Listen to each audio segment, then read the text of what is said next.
1절에서 21절까지 이 선악과 사건을 통해서 우리들의 일그러진 자화상의 두 번째 시간을 말씀을 드리고자 합니다.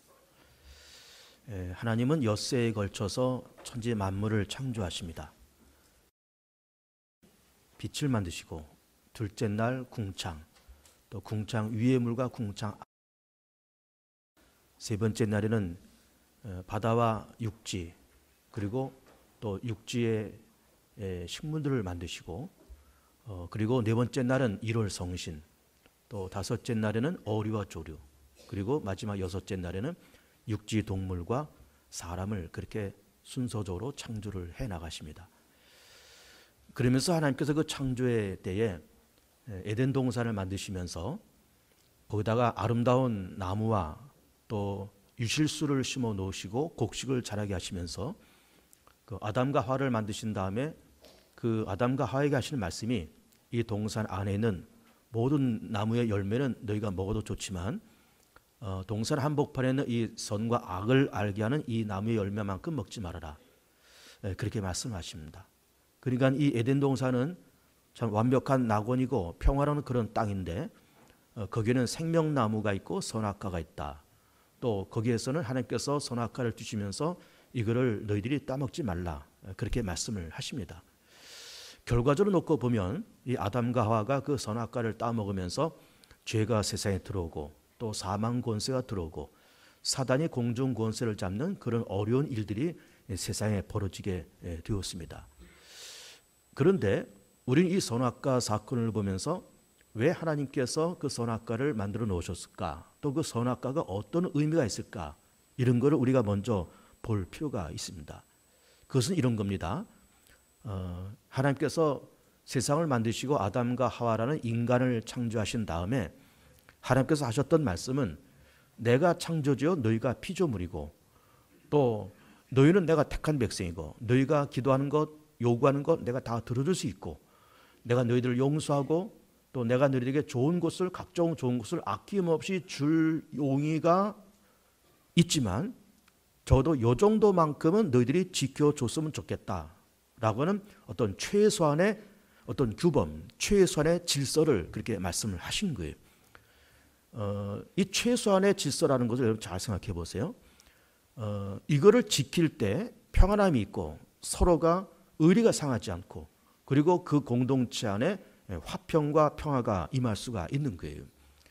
예를 들면 우리가 자동차를 몰고 다니고 또 길을 다니면서 예를 들어 횡단보도에 우리가 딱 섰다. 그러면 그 앞에 신호등이 있습니다. 또 자동차도 사고를 해서 신호등을 만나는 거예요.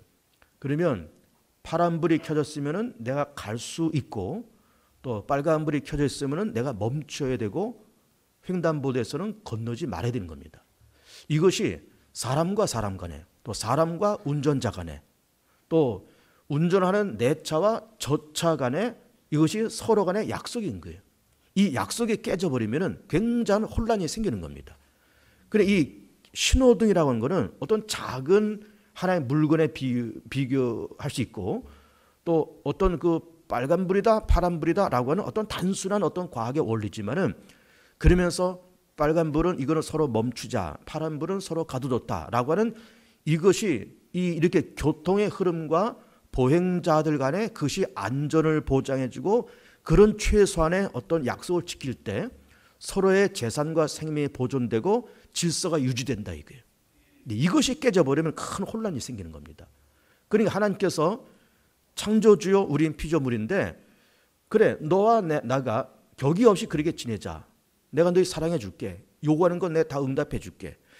이렇게 말씀하시면서 그러면서 너희들과 내가 적어도 요 정도만큼의 어떤 질서와 규범과 예의를 지켜줬으면 좋겠다 라고 말씀하신 것이 이것이 선악과인 거예요.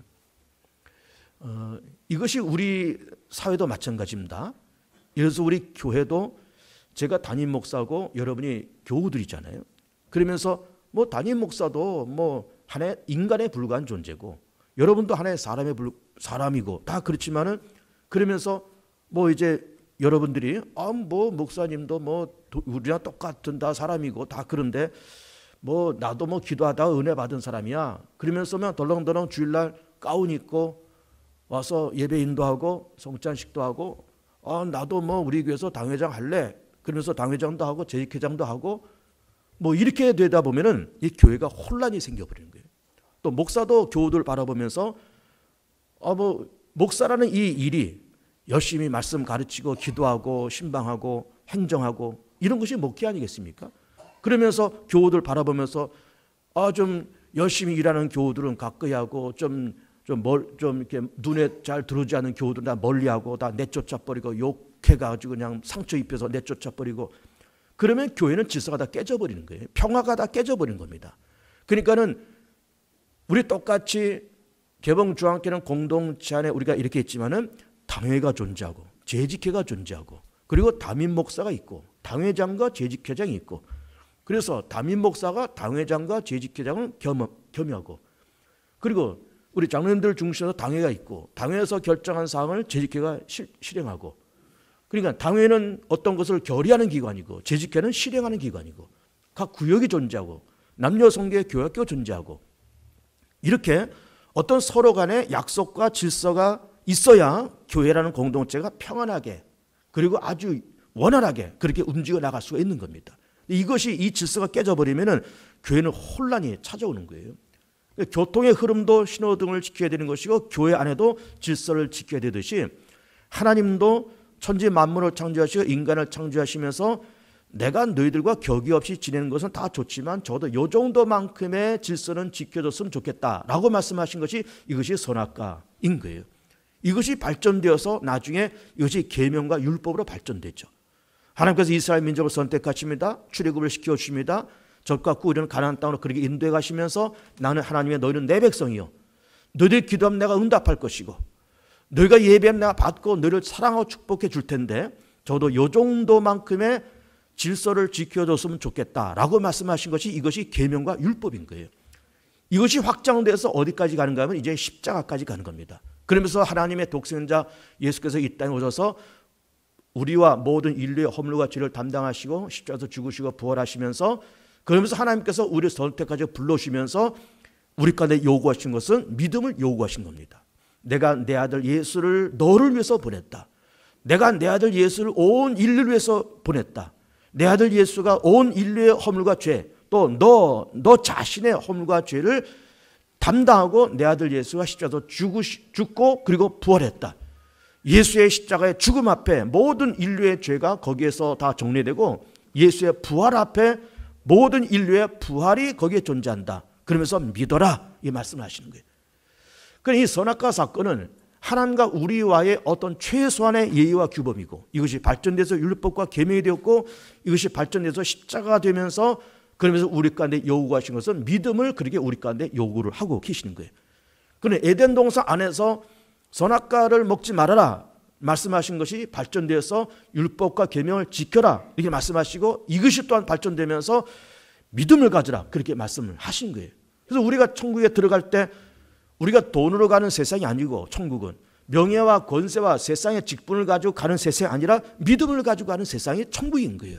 하나님의 살아계신 것을 믿고 하나님의 아들 예수 그리스도가 날 위해서 십자가에 죽으시고 부활하신 그 사실을 믿고 그 믿음을 통해서 그러면서 하나님 나라로 우리가 들어가는 거예요. 그러니까 다 하나님과 우리와 다 격의가 없는 그런 관계고 하나님은 창조주요 우리는 피조물이고 하나님은 내 아버지고 우리는 그 기르는 우리의 자녀이지만은 그러나 그런 관계 속에서도 최소한의 어떤 규범과 예의와 질서가 필요한데 에덴 동산 안에서는 선악과 구약시대 때는 율법 신약시대 때는 믿음 그걸 가지고 하나님과의 온전한 관계가 형성되는 거예요. 하나님의 믿음으로 하나님과 나의 관계가 형성되고 내가 예수를 믿음으로 예수와 내가 관계가 형성되고 천국이 존재한다는 사실을 내가 믿으면서 천국이라는 그 나라와 이 지구 땅에 사는 나와 관계성이 그렇게 형성되어 가는 거예요. 최소한의 어떤 예의와 규범과 질서를 말씀하신 것이 이것이 바로 선악과 사건인 거예요. 근데 우리는 선악과를 이렇게 얘기하면서 우리가 아주 흔하게 들 수 있는 그런 질문이 뭔가 하면은 우선은 선악과 사건을 통해서 결론적으로 아담과 하와가 이걸 따먹었다. 그래서 죄가 세상에 들어오고 사망이 세상에 들어왔다. 이생의 고통과 악이 들어왔다. 이렇게 지금 말씀이 흘러가고 있으면서 자연스럽게 드는 생각이 뭔가 하면은 하나님이 왜 그러면 선악과를 만드셨을까? 그 에덴 동산 안에 왜 만드셨을까? 아예 안 만들면 되지 않았을까라는 그런 질문과 생각을 갖게 되는 거예요. 뭐 자연스러운 그런 질문인 겁니다. 근데 거기에 따른 답변이 뭔가 하면은 인간은 어디까지나 피조물이고 피조물이라는 존재는 절대로 완전한 존재가 아니다 이게. 생각이나 판단이나 또 그의 계획이나 절대로 완전치가 못합니다. 피조물의 특성은 그런 거예요. 그러므로 완전치 못한 피조물이 에덴 동산 안에서 하나님을 가까이 하고 그렇게 살아가는 것은 좋기는 하지만은 굳이 거기에 선악과가 없을지라도 인간은 선악과가 아닌 다른 방법으로 하나님 앞에 불순종하고 다른 방법으로 하나님 앞에 도전하는 그런 일이 에덴 동산에서 분명히 생기는 거예요. 그것이 아니더라도. 그래서 우리 선악과상을 그렇게 이해를 해야 되고 그러면서 우리는 이 본문 말씀에서 우리가 읽지는 않았지만은 그 22절부터 생명나무에 대한 이야기가 나옵니다. 그 생명나무. 그래 에덴 동산 안에는 선악과만 있었던 것이 아니라 생명나무도 있었다. 그러면은 생명나무를 이렇게 두셨는데 아담과 하와가 범죄하고 난 이후에 생명나무로 가는 길을 하나님께서 차단하셨다는 거예요. 그룹과 불칼로 막으셨다, 지켰다 이렇게 말씀하고 계시는 겁니다. 그룹이라는 것은 천군 천사를 얘기하는 거죠. 천군 천사가 인간과 모든 아담과 하와를 비롯한 모든 인간이 생명나무로 접근하지 못하게끔 이렇게 막으셨다는 거예요. 불칼로 막으셨다는 겁니다. 이 이유가 뭘까? 그 이유는 이런 겁니다. 아담과 하와가 죄를 졌잖아요. 선악과를 따먹었지 않습니까? 그러면서 눈이 밝아져서 이는 죄를 알지 않습니까? 그 죄인이요 사망 권세와 사단의 권세와 죽음의 권세가 아담과 하와를 비롯한 모든 인류 가운데 그렇게 공이 찾아온 거예요. 그렇게 죄로 얼룩진 인간의 모습으로 사망 권세에 눌리고 사단의 권세에 눌려있는 그 상태에서 생명나무를 먹지 말라 이 말이에요.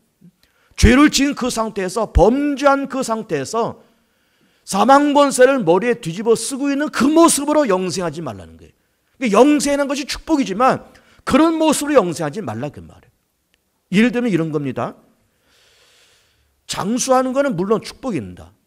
근데 그 장수도 자녀들 낳아서 이 자녀들이 다 사방각지에 흩어져서 다 부모를 공경하고 서로 부모와 자식 간에 사랑하고 서로 왕래를 하고 또 자식들 다 잘 돼 있고 그리고 또 몸에 건강하고 그리고 노후에 쓸 자금도 뭐 부족함 없이 그렇게 있고 인간관계나 뭐 이런 거 별로 어려움 없이 건강하고 노후 자금도 있고 자식들 다 잘 되고 그런 상태에서 장수한다 그러면 그건 정말 축복인 거예요. 그런데 어떤 사람이 범죄하고 죄를 져서 무서운 그런 흉악 범죄를 저질러서 이 사람이 교도소에 들어가서 거기서 무기수로 교도소에 들어갔는데 거기서 장수를 하고 계신다. 교도소에 들어가서 무기수로 장수하고 계신다. 그게 축복일까요? 그건 축복이 아닌 거예요. 그건 저주죠.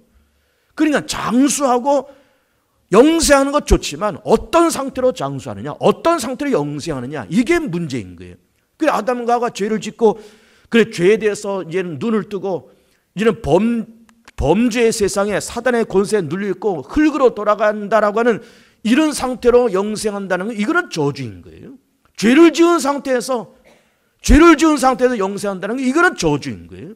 예수 믿고 구원받아서 그래서 이제는 몸도 부활되어서 이제 신령한 몸, 영광된 몸, 죽지 않을 몸, 건강한 몸, 그런 신령한 몸으로 부활돼서 그렇게 영생해야 그것이 축복이지 지옥에 들어가서 영생하면 그것이 무슨 축복입니까? 그건 축복이 아닌 거예요.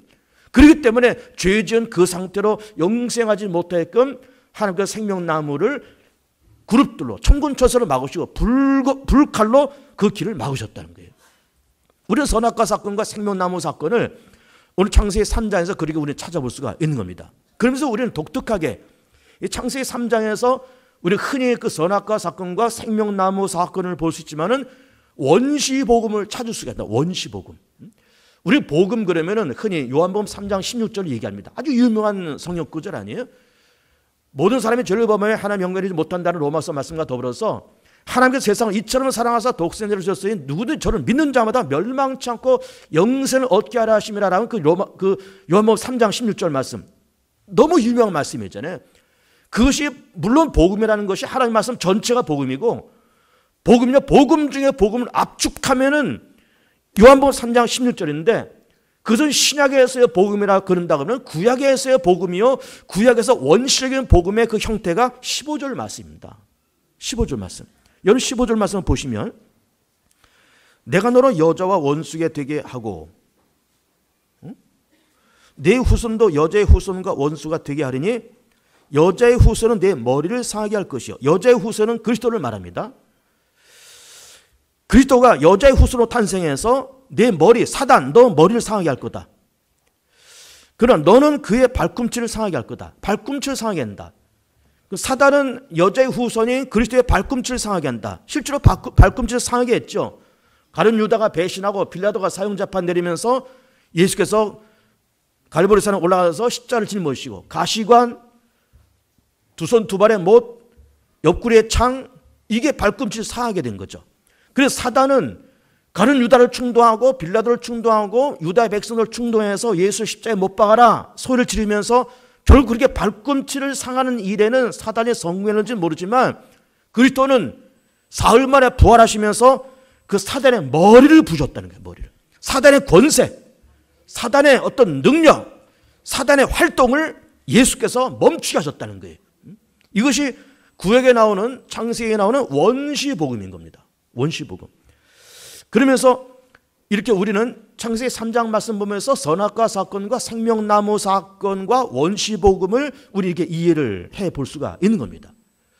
그런데 우리는 창세기 3장에서 이 선악과 사건을 통해서 우리 애들의 일그러진 자화상의 두 번째 말씀드리면서 뭘 집중적으로 지금 보려고 그런가 하면은 사단이 아담과 하와를 미혹하는 이 장면을 보려고 그런 거예요. 자, 하나님께서 분명히 천지 만물을 창조하시고 에덴 동산을 만드시고 선악과와 생명나무를 거기에 만들어 놓으신 다음에 아담과 하와로 하여금 그 선악과를 먹지 말아라. 먹으면 너희들이 정령 죽는다. 그런데 사단이 이 하와에게 먼저 찾아와서 먼저 툭 건듭니다. 툭 건들면서 뭐라고 얘기합니까? 선악과는 바라봐라. 한번 쳐다봐라. 생각이 어떠냐? 그러니까는 야, 이게 그 여자 하와가 선악과를 바라보면서 먹음직도 하고 보암직도 하고 지혜스러운 만큼 담스럽기도 하고 또 한번 툭 건듭니다. 한번 먹어봐라. 또 툭 건드린 거예요. 근데 하와가 그렇게 말했겠죠. 아, 이거 먹으면 하나님께서 죽는다 그랬어요. 그래? 아니야. 그건 하나님이 너희들이 이거 먹으면은 하나님처럼 될까 봐. 너희들 이거 먹으면 하나님처럼 된다? 근데 하나님이 이거 먹으면 너희들도 하나님 될까 봐. 여러분 세상에는 1인자가 좋잖아요. 근데 1인자가 두 사람 있으면 이게 힘든 겁니다. 동업도 힘든 거잖아요. 이 세상에 하나님이 두 분 계시면 어렵고 힘들잖아요.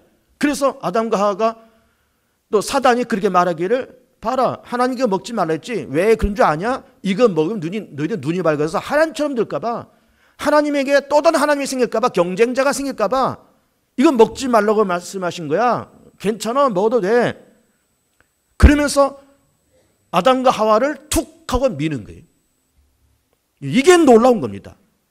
물론 성경에는 툭이라는 말도 없고 민다는 말도 없지만은 아담과 하와를 향해서 사단이 툭 하고 건드린 거예요. 툭 건듭니다. 그러니까 이렇게 툭 건드는 이 모습 속에 아담과 하와가 그냥 넘어가는 거예요.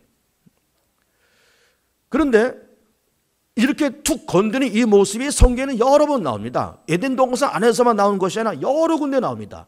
예를 들면 이런 겁니다. 그 사울과 다윗의 관계도 그런 겁니다. 사울은 초대왕, 다윗은 두 번째 왕이고 서로 간에는 장인과 사위 관계고 왕과 군대 장관의 그런 관계 아닙니까? 다윗의 인기가 높아집니다. 사울이 죽인 자는 천천히요, 다윗이 죽인 자는 만만히로다. 그렇게 다윗의 인기가 높아집니다. 그때 하나님께서 부르시는 악신이 사울을 툭 하고 건드릴 거예요. 건들면서 그러면서 욕망이 발동되면서 다윗을 죽이려는 그런 생각이 이렇게 발동되는 거예요.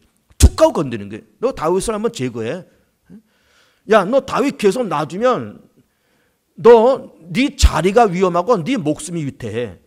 너 다윗을 제거해라고 툭 건드린 거예요. 물론 성경에서는 그렇게 툭 건드 뭐 사울을 툭 건드렸다 그런 말씀은 나오지 않지만 우리는 그 말씀의 전후 배경과 그 말씀을 깊이 들여다보면은 악한 마귀가 툭 하고 건들면서 사울을 건드린 거예요. 한번 너 다윗을 제거해. 너 가만 있으면 너 네 자리가 위험하다. 네 왕권이 위험해. 아예 싹을 잘라야 되지 않겠냐? 그리고 툭 하고 건드는 거예요. 거기에 사울도 그냥 넘어가는 거예요. 이걸 이기질 못하는 거예요. 이기질 못합니다. 여러분 그 유명한 다윗이 밧세바를 범하지 않습니까? 군대 장관 우리아의 아내 밧세바가 한 대낮에 벌거벗고 목욕을 하는 그 모습을 다윗이 훔쳐보면서 욕망이 발동됩니다. 그러면서 그 밧세바를 데려다가 자기 부인 삼고 그리고 그 남편 우리아를 아주 교묘한 방법으로 죽이잖아요. 그러니까 다윗은 어떻게 보면 살인자요 가정 파괴범이에요. 그렇지만 하나님께서 그를 용서하시고 이스라엘 성군을 그렇게 삼지 않습니까? 근데 그 과정 속에서도 다윗이 밧세바를 훔쳐보는 그 장면을 우리가 한번 마음속에 이렇게 연상해 보면은 아주 아름다운 여인이 아주 젊고 아름다운 여인이 알몸으로 목욕을 하고 있습니다. 대낮에 목욕을 하고 있습니다. 그 모습을 다윗이 쳐다보는 거예요. 그때 사단이 물론 거기도 사단이 뭐 툭 쳤단 말은 나오지 않습니다. 그러나 그 말씀의 정황을 놓고 보면은 사단이 다윗을 툭 하고 건드린 거예요. 야, 뭐 어떻게 해봐. 어떻게 해봐. 그리고 다윗이 그러니까 어떻게 한번 해보라고 하면서 사울이 툭 치는 거를 다윗이 이거를 이기질 못하는 거예요. 그러면서 결국은 밧세바를 범하고 아이를 갖게 만들고 아이를 가졌다는 그 말을 듣고 마음에 덜커덕 겁이 나니까는 그 남편 우리아를 교묘하게 전쟁터 한복판에 집어넣어서 전사하게끔 만들어요. 전사했지만 우리아가 전사했지만 그 다윗이 죽인 거예요. 다윗이. 그러니까 그 유명한 사울도 그렇고 그 유명한 다윗도 그렇고 이게 사단이 툭 하고 밀고 들어오는 이거를 견디질 못하고 그냥 넘어가면서 결국 엄청난 사건이 그 속에 벌어지게 되는 거예요. 그러니까 툭 하고 사단이 밀 때 거기 넘어지면서 죄를 짓고 죄를 지면서 나타나는 여러 가지 복잡한 현상들, 그 복잡한 현상들을 넘어간 인간은 그거를 일평생 짊어지고 살아가는 거예요. 그러니까 사단이 선악과를 바라보면서 먹어라, 하나님처럼 된다 하면서 툭 건드니까 그걸 넘어가면서 이걸 먹잖아요. 그러면 이 세상에 죄가, 사망이, 어둠의 권세가 쓰나미처럼 이 땅에 밀려오잖아요. 그걸 인간은 그 죄의 권세와 사망 권세, 사단의 권세, 이 3대 악재와 복잡한 쓰나미와 같은 그런 인류의 엄청난 재앙을 일평생 인류를 짊어지고 살아가는 거예요. 일평생 짊어지고 살아가는 거예요. 사울도 다윗을 그렇게 죽이려고 애쓰면서 여호와의 부르신 악신이 툭 하고 건들면서 다윗을 죽여, 없애, 제거해, 싹을 잘라버려야 되지 않겠냐. 이걸 견디지 못하면 툭 넘어가면서 일평생 다윗을 죽이려고 애를 쓰다가 결국은 엄청난 재앙을 만나면서 블레셋과의 전쟁에서 그 아들들 죽고 자기는 자살하고 그러면서 불행한 인생과 참 불우한 인생을 그렇게 살았던 거예요. 그래 넘어가면서 오는 그 재앙을 일평생 짊어지고 살아가는 거예요. 다윗이 사울이 죽인 자는 천천히요 다윗이 죽인 자는 만만하다라고 백성들이 외치는 그 소리와 사단이 사울을 툭 하고 밀면서 다윗을 죽여 없애 싹을 잘라버려 저거 더 크면 너를 제거할 거야 라고 하는 이 사단의 충동을 이기지 못하면서 그때로부터 시작해서 사울이 자살할 때까지 이게 몇 년인지를 가늠할 수 없겠죠. 그 자살할 때까지 이게 수년도 가능하고 10년도 가능하고 20년도 가능한 시간이에요. 그 오랜 시간 동안에 사울은 단 하루도 편안한 날이 없었고 단 하루도 단잠을 잔 적이 없었고 단 하루도 맛있게 식사를 해본 적이 없었을 거예요. 그러면서 결국은 그 전쟁터에서 가족이 다 죽는 거예요. 자기도 죽고 그런 짐을 일평생 짊어지고 살아가는 거예요. 다윗이 밧세바를 범하고 나서 그러고 나서 물론 다윗이 철저하게 회개해서 하나님께로부터 쓰임받는 그런 왕이 되었지만 그의 가정 안에 피바람이 부는 겁니다. 피바람이. 압살롬이 일어나서 자기 아버지를 내쫓고 그리고서는 그냥 그 피바람이 불면서 왕자의 난이 벌어지면서 압살롬이 칼을 휘둘면서 그 자식들 간에 죽고 죽이는 난리가 일어나고 결국 압살롬도 다윗의 군대에서 그렇게 죽었던 거예요. 죽었던 겁니다. 그러니까는 우리는 이런 죄와 사단에 밀고 들어오는 것과 그 이후에 벌어진 어떤 재앙과 이거를 짊어지고 살아가는 인류의 이런 모습이 하나의 연결고리처럼 마치 톱니가 맞물려 들어가는 듯한 이런 메커니즘이 그 속에 들어있다는 것을 보는 겁니다. 사단은 먼저 밀고 들어옵니다. 툭 하고 치고 들어옵니다. 너 이거 따먹어. 다윗을 죽여. 아이 싹을 잘라버려야 돼. 다윗 너 저 바세바 범해. 우리야. 그 전쟁 때 들여보내서 죽이면 되잖아. 그럼 나 전사했다 그러지 누가 네가 죽였다 그랬겠냐? 툭툭을 밀고 들어 이미 밀고 들어온 걸 견디지 못하고 그냥 넘어가는 거예요. 그래서 많은 재앙이 찾아오죠. 많은 어려움이 찾아오죠. 이 어려움을 무지한 인간을 일평생 그 짐을 지고 살아가는 거예요. 다윗도 그 무거운 짐을 일평생 짊어지고 살아갔어요. 무거운 짐을. 그렇게 살아가는 거예요. 여러분 출애굽의 연대가 대략 한 주전 1400년입니다. 그리고 40년 동안 광야 생을 지나고 나서 1460년경에 가나안 땅에 들어갑니다. 모세는 광야에서 죽고 그리고 그의 후계자 여호수아가 이스라엘 사회의 새로운 지도자가 되어서 제일 먼저 여리고성을 점령합니다. 여리고성을 점령할 때 여호수아는 말이 이거 여기 여러 가지 전리품들 이건 개인적으로 손대지 말아라. 그때 아간이 거기서 몇 가지를 훔칩니다. 외투 한 벌, 금덩어리 약간, 은덩어리 약간을 훔치는 거예요. 외투 한 벌. 요즘 말하면 겨울파카, 아주 명품 겨울파카. 명품 겨울파카는 이거는 수십만 원, 비싼 거는 100만 원도 넘고 그렇습니다. 이 딱 보니까는 이게 뭐 몇만 원짜리 물건보다 훨씬 좋은 명품 겨울파카가 있는 거예요. 겨울파카가 있는 거예요. 거기다 금덩어리, 은덩어리 뭐 만 원짜리 다발이나 5만 원짜리 다발이 서너 개 있었던 거예요. 이거를 그냥 슬쩍 한 거예요. 누가 봤습니까? 아무도 안 봤어요. 아무도 안 봤습니다. 마음 놨죠. 이게 누가 봤겠냐 이걸 도대체. 아무도 안 봤습니다. 그런데 여리고성을 점령한 이스라엘 군대가 그 다음에 아이성을 점령합니다. 아이성은 여리고보다 훨씬 적은 성이라서 마음을 턱 놓고 여호수아가 마음 턱 놓고 이거 뭐 우리가 이 거대한 여리고도 무너뜨렸는데 이 작은 아이성 이거 뭐 괜찮아. 이건 뭐 우리 군대 한 소대 2개만 보내. 일단 2개 소대만 보내도 되겠다. 뭐 사단 병력 그거 필요 없어. 한 2소대만 보내. 그래서 이 2소대가 이제 딸랑딸랑 가다가 왕창 망해버린 거예요. 그 깜짝 놀라서 여호수아가 이게 도대체 어떻게 된 거냐 하나님 물어보니까 하나님께서 하신 말씀이 너희 속에 죄가 있어. 너희 속에 죄가 있다. 그래서 제비 뽑으니까는 아간이 그렇습니다. 야, 너 제비 뽑혔는데 너 무슨 짓 했어? 그러니까 이실직고를 하는 겁니다. 죄송합니다. 여리고를 무너질 때 제가 그 겨울파카 근데 하나 훔쳤습니다. 그리고 좀 만 원짜리 다발 5만 원짜리 몇 장 제가 훔쳤습니다. 죄송합니다. 야, 죄송한 건 둘째치고 너 때문에 지금 아이성 전투하면서 수십 명이 죽었어 이놈아.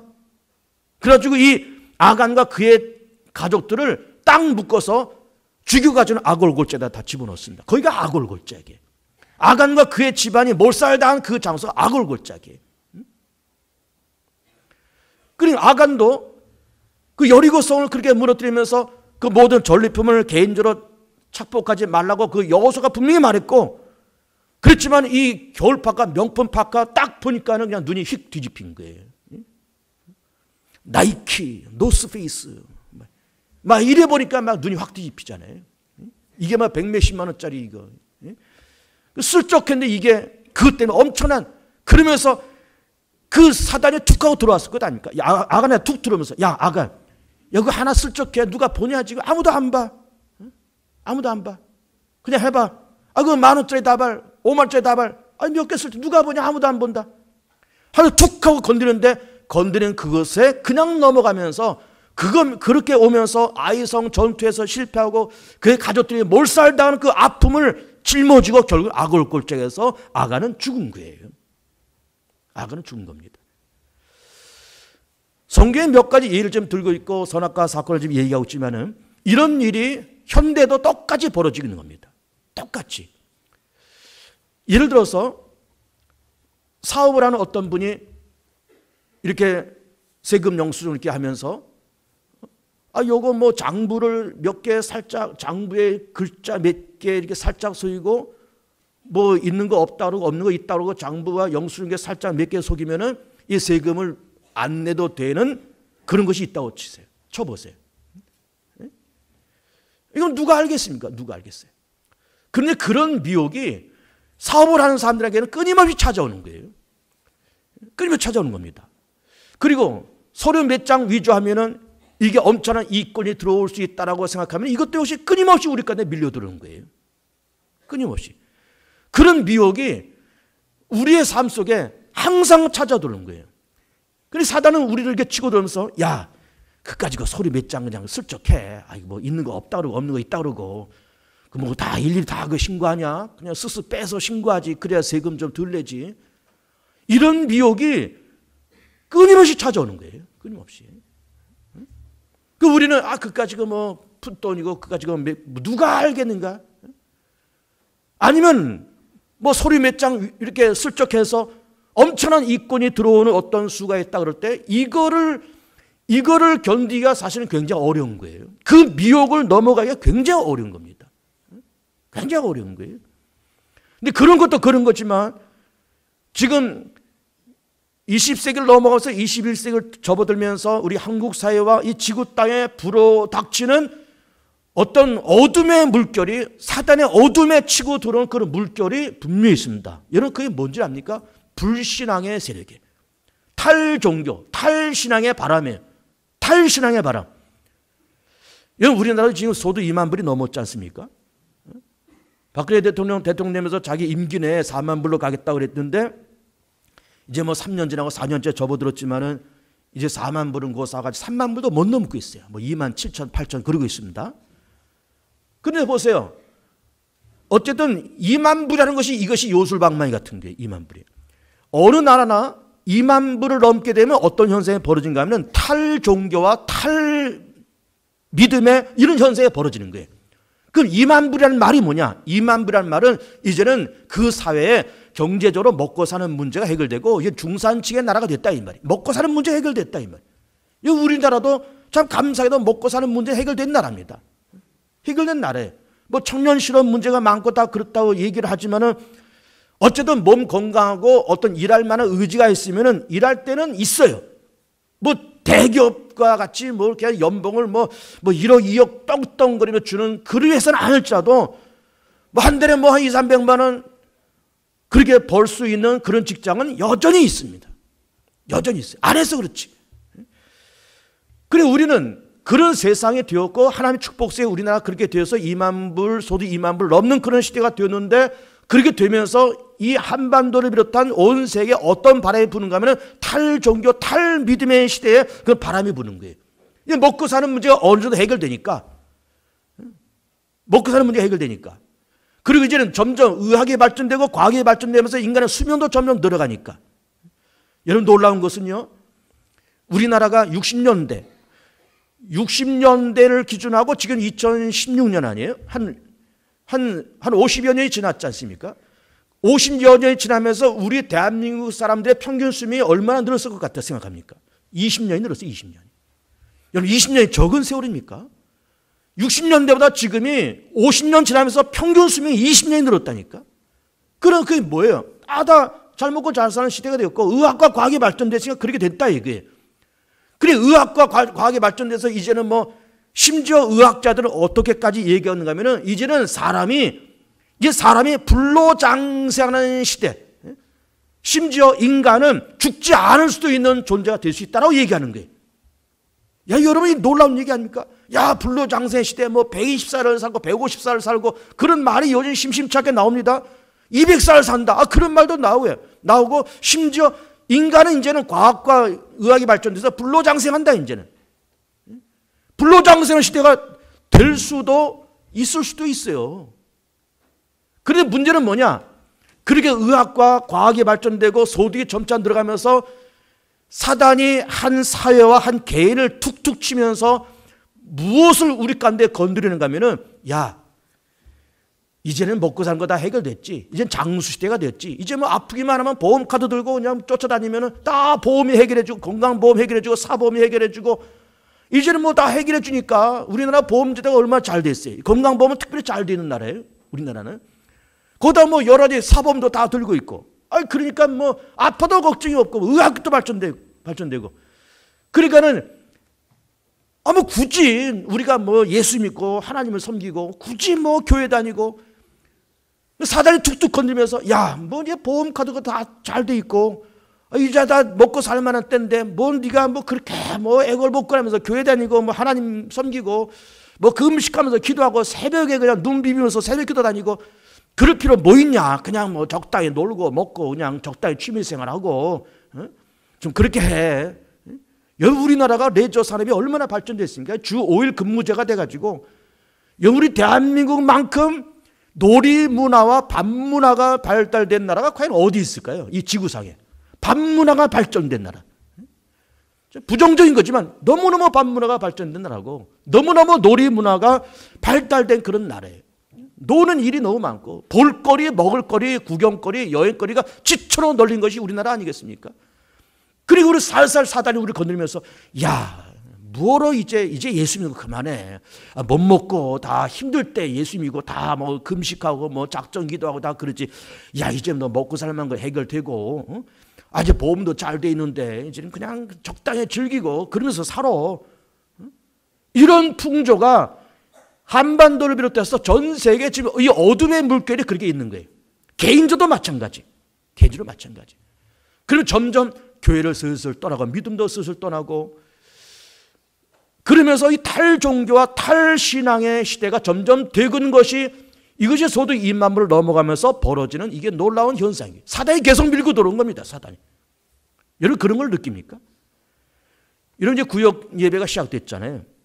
그럼 구역장들이 구역 예배 드리면서 구역 보고서를 씁니다. 그 노란 봉투에 뭐 우리 뭐 몇 명 모였습니다. 뭐 헌금 얼마고 뭐 기도 제목 뭐고 다음 장소는 어디고 이거 구역 봉투 구역장에 내면 그 안에 헌금은 다 이제 회계부에서 다 빼서 가져가고 그 빈 봉투는 저한테 갖다 주는 거예요. 그럼 제가 다 쭉 보죠. 쭉 확인하죠. 그리고 내가 직접 챙길 건 다 이렇게 다 체크해 놓고 그 이 봉투를 부교육자한테 주는 겁니다. 그리고 1교구 유수영 목사, 2교구는 정 목사가 이걸 다 관리하면서 구역 예배 안 드린 구역은 구역자한테 전화하면서 구역 예배를 드리시라고 권면도 하고 또 기도 점이 있는지 얘기도 하고 그럴 겁니다. 그러면서 그 사람들이 이제 1교구 보고서, 2교구 보고서 제가 받는 거예요. 금요일쯤 받습니다. 그래서 1교구 보고서, 2교구 보고서 쭉 보면서 어느 구역에 어느 가지 어떤 문제가 있다, 어느 기도 제목이 있다, 이럴 때 딱 쭉 보는 거죠. 보면서 최근에 작년 올해 쭉 보면서 눈에 띄게 있는 것이 뭔가 하면은 아무개 구역의 어느 가정의 아무개 집사님이 요즘 교회 출석이 교회 출석이 잘 안 되고 있습니다. 예배에 대해서 좀 흥미를 잃어버렸답니다. 교회 다니는 것에 대해서 좀 흥미를 잃어버렸답니다. 이런 얘기들이 가끔씩 올라오는 거예요. 내가 그런 문구를 보면서 뭐 이게 몇 년 전만 해도 그런 말을 거의 못 봤는데 예배를 드리고 예수 믿는 것에 대해서 흥미와 재미와 관심과 의미를 점점 잃어버리더라. 이런 이야기가 슬슬 나오는 거예요. 그래서 이게 내 목사가 목회를 잘 못해서 그러나? 그래서 나 스스로 담임 목사서 어떤 자책감도 물론 들지만 그러면서 동시에 이게 이 불신의 문화가 이 탈종교의 문화가 이렇게 한반도와 전 세계에 들어왔는데 우리 개봉중학교 안에도 살금살금 들어오고 있구나. 이런 걸 느끼는 거예요. 거기에 넘어가지 않길 축복합니다. 그런 어둠의 물결과 사단이 그렇게 밀고 들어오는 그런 어둠의 물결, 탈종교, 탈신앙의 그런 물결에 휩싸이지 마시고 거기에 넘어가지 마시고 이기시를 축복합니다. 이겨야 됩니다. 기도시는 죄를 범하지 말라 말씀하시고 항상 깨어서 기도하라고 말씀하시고 쉬지 말고 기도하라고 말씀하신 까닭이 무엇일까? 사단이 수시로 우리 간에 찾아오면서 우리를 밀고 넘어뜨리면서 믿음을 버리라고 얘기하고 뭐 그렇게 열심히 예수 믿냐 말하고 뭐 그렇게 소득의 10분의 1, 11조를 그렇게 바치냐고 얘기하고 뭐 그렇게 뭐 애걸복걸 네가 아신 게 뭐가 있어서 새벽기를 나가냐? 네가 아신 게 뭐가 있어서 작정기도를 해? 뭐라 예수 믿고 하나님 믿어? 지금 과학과 경제 얼마나 발달됐는데 그렇게 충동해오는 이 어둠의 물결에 딱 정신을 차리면서 이게 사단의 공격이로구나 라고 하면서 쉬지 말고 기도하고 영적으로 깨어있을 때 이것이 느껴지면서 거기에 밀리질 않고 딱 맞으면서 나사 예수 면하니 어둠의 것에 사단의 것에 떠나갈지어다. 그래서 그걸 이겨나가는 것이 이것이 믿음인 거예요. 성령의 충만을 받을 이유가 무엇이 있을까요? 성령의 충만함, 성령의 지속적인 충만을 받으라는 거예요. 여러분 그 성령의 충만을 받으라고 하는 것이냐 성경의 그 헬라어 원어는 그거는 진행이에요. 계속 진행입니다. 성령의 충만을 계속 받으라는 거예요. 뭐 어느 부흥회 가서 뭐 기도원에 올라가서 뭐 은혜 받고 왔다. 근데 은혜 받은 건 좋은데 한 달 지나 은혜 다 까먹네. 지속이 안 되잖아요. 성령을 지속적으로 받고 기도가 쉬지 아니하고 깨어서 근신하고 그렇게 나가면서 분별되잖아요. 사단이 날 치고 들어온다.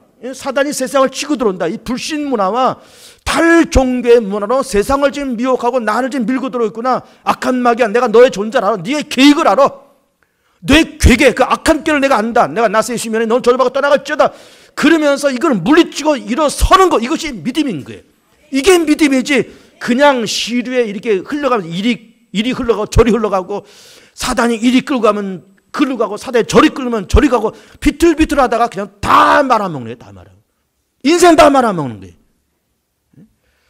그렇게 살지 마시고 정신 차려서 예수 믿어서 신앙생활 가시면서 이기고 승리하면서 일그러진 자화상이 아닌 예수 안에서 온전하고 건강한 자화상을 가지면서 승리하고 응답하고 좋은 일, 좋은 사건이 많아지는 축복된 우리 귀한 성도들 다 되시기를 주님의 이름으로 축복하며 축원을 드립니다.